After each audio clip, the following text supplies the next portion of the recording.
People are not sending money back home and the governments are complaining. In this case, we are talking about Nigerians. Nigerians are not sending money back home as they used to. I'm talking about remittance, which is money transfer from other country to their family, to family and friends in their country of origin. So yeah, people are not sending money back home. And the government say they are trying to come up with a strategy to increase. I don't know how they're gonna go about that. Like, how they gonna do that?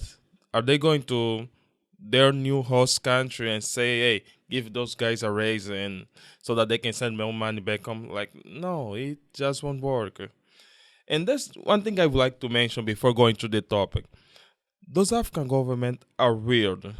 On one side, they say they don't want us to go abroad and work, but also on the other side, they say they want more remittance, more money coming from abroad.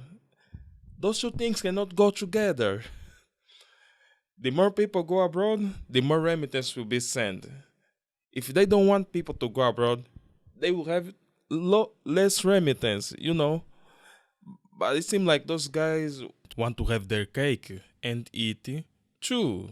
Like, no, it's not happening. That's why I say to Africans, like, don't listen to the government. They don't know what they are doing. They don't know what they are doing. And I say African because a lot of things that happen to Nigerians is actually happening also in my country. The Naira fall after the government removed the fuel subsidy. In my country, the Kwanzaa fall after the government removed the fuel subsidy. There was protest in Nigeria.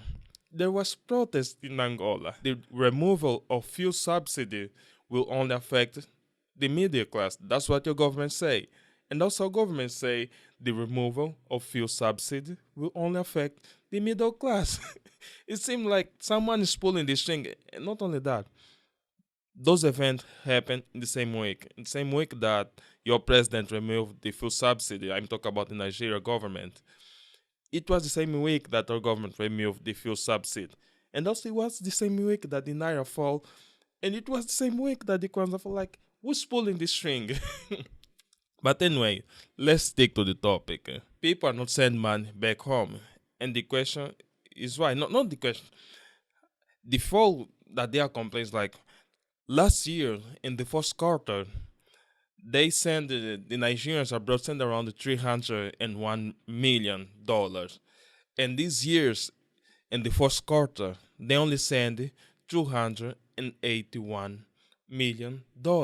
I know only is understatement, but this is a trend.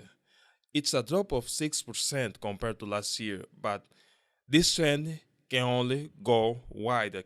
It tend to grow, and the government is questioning what's going on. So I might give the reason here before going to the explanation to explain why Nigerians are not sending money back home. I would like to pontify something. This stuff that happened in Nigeria, this phenomenon, is not unique to Nigeria. It might be happen all over the continent. It's not might be, it's actually happened all over the continent. People abroad, the African diaspora, send less money back home. So we will use Nigeria as a case study. But we are not talking about Nigeria only. We are not only talking about Nigeria. We are talking about the whole continent. Because we might think that our African country is unique, but it's not. The same corporation that exploit Nigeria, they're the same one that exploit Nigeria. It's the same corporation that exploit in your country. It's the same corporation that exploit in my country. The same banks that our politicians send money it's the same bank that Nigerian politicians send money. The same banks that that your politicians in your country send their money. It's the same banks that my politicians send their money. So it's not that unique. We might not be Pan-Africanists, but the corporation and the shenanigan that's going on here is Pan-Africanists. So let's explain why people are sending less money back home, back to Nigeria, or back to Africa. It will apply to both. So stick to the topic. Nigeria is the case study, but I'm not talking about Nigeria only. I'm not only talking about Nigeria. Let's start. The first reason why people abroad are not sending money is that life abroad is expensive. Yeah, life is expensive. and things are getting more expensive abroad. So people don't have the resource to send money back home because life is hard in the West. I know for people that in Africa, they don't want to listen to that. They don't want to listen to somebody saying that life abroad is difficult. Yeah, abroad there's work, but you will work. You will really work. At home there's no work. I Most of you won't get. Life is difficult abroad. People work and work and work, and things are getting expensive because of inflation. Apartments are high, groceries high, everything is more expensive, and taxes are just getting high. Life is just difficult. So, if they cannot afford living abroad, they just living to put food in the table. Obviously, they won't. They don't have money to send back home. Like, yeah. And second, people are boycotting. They are boycotting this thing of sending money back home. They are tired of you all. You should see the trend that's going on. People say no, we are not sending money back home. We are stop sending back money back home. Those aunts, those cousins, they never get enough. I'm here struggling in the West and send money back to those people. When I go to visit, they are living better than me. Why do they don't get a goddamn job? For how long I have to send money to those people? Like, no, people are tired, and also I would like to mention something. This sending money back home is a new things, because back in the day when you immigrate to a new place, you really immigrate to that new place. And in those days, the only reason why people are sending money back home is because they don't fully trust in the system in those countries, especially in the West. But the other reality, which is the third point, is the West and life abroad is not as hostile as it used to be. You know, the integration process abroad is much faster and easier. It's not that much racism like back in the day. There's no more teddy boys in the UK. People can walk. People can feel integrated into the country. I know there's still racism and problem, but it's not as hostile as it used to be. So some people just decide to build a better life for them abroad. Yeah, they can. They say, he is good, it's not as hostile, there's racism, but there's no much discrimination. Back home, there's no racism, but there's discrimination. If you don't belong to the right party, to the right tribe, you screw. There's no opportunity for you. So yeah, they just decide to stay in the West and make their life there. If they are going to make their life there, why would they send money back home? It just doesn't make sense. Break. I would like to mention something. They trying to spin the narrative and kind of blame the diaspora for the weak naira.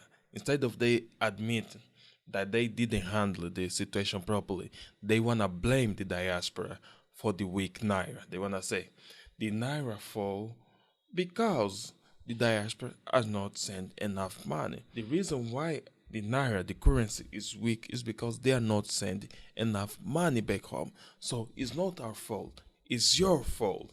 It's like, yeah, that's what they are trying to do. It's just weird.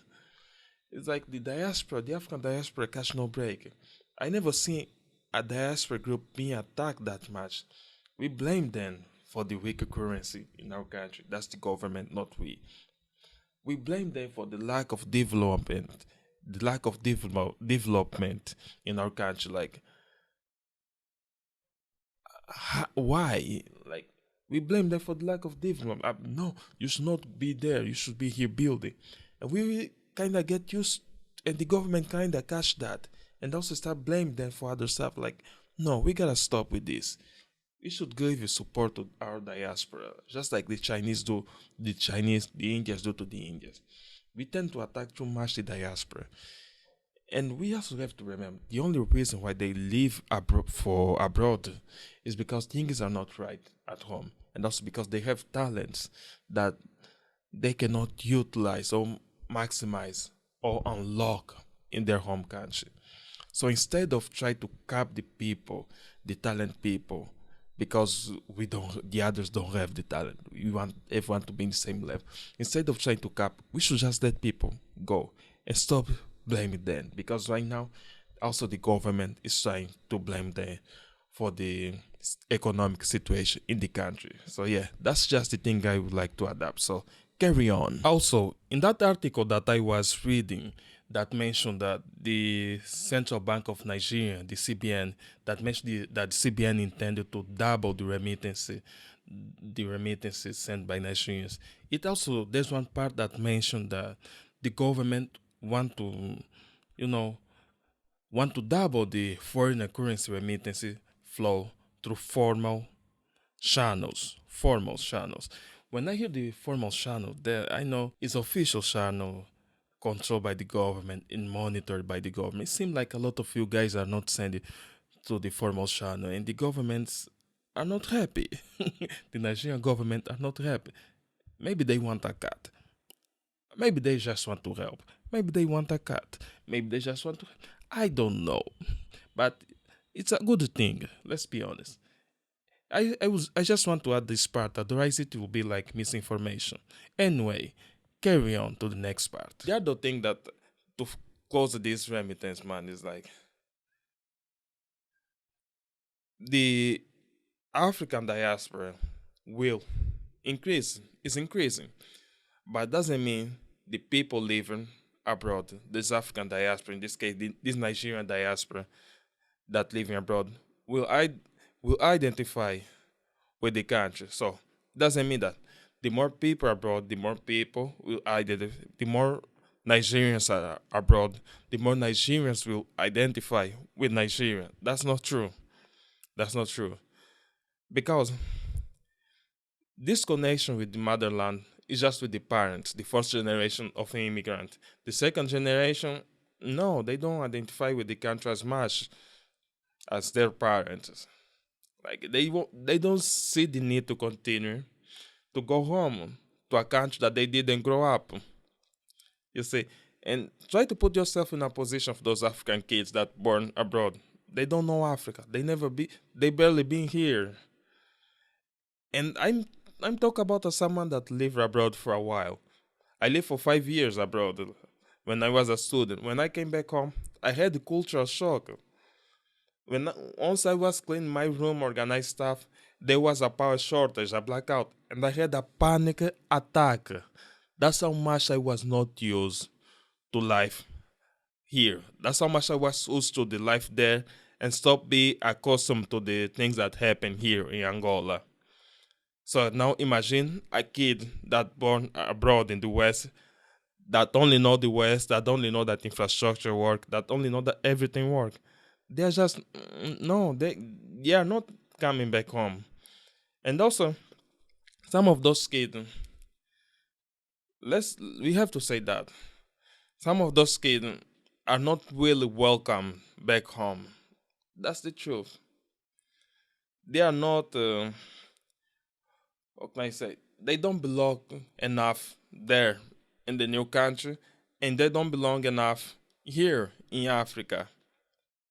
They are not fully local there, and they are not fully local here in the country, whereas there is their own people. It's just like I don't belong there, I don't belong here, I will never fully belong.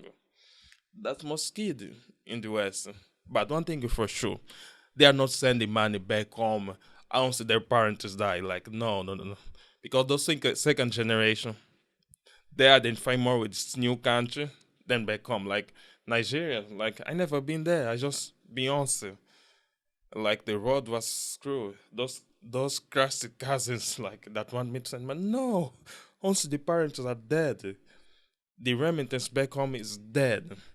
And that's is a bit ridiculous, the government trying to worry about this. This is none of your business. You should worry about make your country better, not the money that people abroad are sending back home. And also, this is not only a broad problem, because we have to remind ourselves something. A lot of us, our parents came from the village. Yeah, my parents came from the village. But how much do we really identify with the village? I don't. I bet you also don't. I grew up in the city. It's not like that great stuff in the Luanda city in Angola. It's not that much, but it's better than in the village. Like screw the village. I know I'm not the only one. Most of us don't identify with the village as much as our parents because we grew up in the city. And sometimes when people from the village come visit, we are like, why are you here? Why are you in my room? Like, why did you stay in the village? Are there no land in the village? Are there no water in the village? Plant something in it. Get the hell out of it. Go back to the village. That's our attitude when our cousins from the village, from the interior of the country, come and visit. We want nothing to do with that. Just like we want nothing to do with people, people when go visit us abroad. Like, yeah, people not send money back home, and I think that's good. The government should find other means to keep their currency strong, like by making the economy great, by financing the infrastructure. And this problem is not Nigeria. Nigeria is just the case study. So yeah, that's all for today.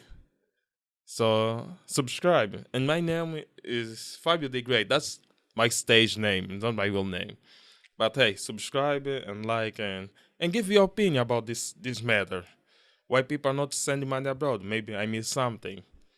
Yeah. Have a good one. Peace.